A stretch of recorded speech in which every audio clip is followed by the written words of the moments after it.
अधिनायक जय हे भारत भाग्य विधाता।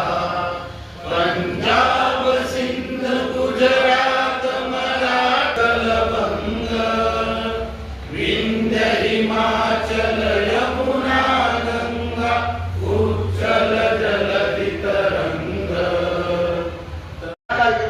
पक्ष संघटनेचे अशोक बाबू गायकवाड आपले तब्येत बरोबर नसल्यामुळे येऊ शकले त्यांना मॅसेज दिला, मात्र त्यांचे पदाधिकारी आले, रमेश बापू उभा आले, दादासाहेब उभा बोलावा इतकं पहिलं विषयच नाही.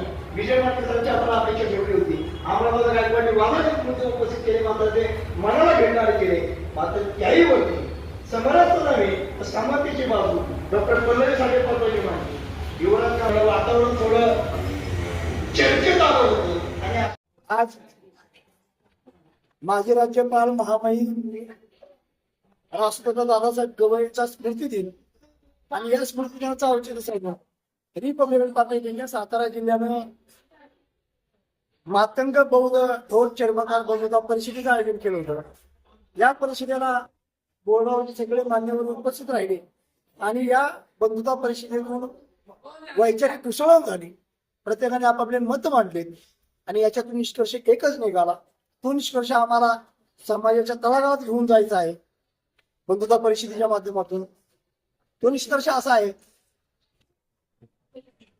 कुठल्याही प्रकारचा इम्पेरिकल डाटा मंजूर नाहीये, कुठल्याही प्रकारचा इम्पेरिकल डाटा गोळा केलेला नाही, जातीनिहाय जनगणना झालेली नाहीये, बदल समितीचा अहवाल पुन्हा झालेला नाही.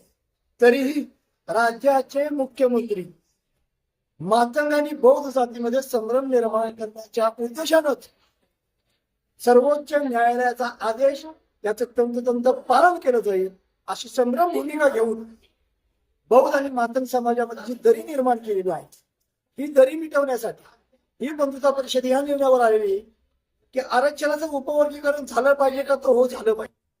जो मातंग समाजाचा गरीब घटक काय तो समाजाच्या पातळीवर आला पाहिजे का, तो होय आला पाहिजे. 59 जात्रेचा लाभ झाला पाहिजे का, तो होय झाला पाहिजे. मात्र हे केव्हा होणार आहे, जातीनिहाय जनगणना झाली पाहिजे, इम्पेरिकल डाटा गोळा झाला पाहिजे, बदल समितीचा अहवाल कोणा झाला पाहिजे आणि तदनंतरच आरक्षणाच्या उपवर्गीकरणाची भूमिका आंबेडकरवादी भूमिकेतून मांडली पाहिजे. ती हिंदुत्ववादी प्रभावाखाली नसावी. या निर्णयाप्रत मातंग बौद्ध थोर चर्मकार बंधुता परिषद आलेली याची नोंद सगळ्या बांधवांनी घ्यावी. जय भीम, जय भारत, जय शिवराय, जय संविधान.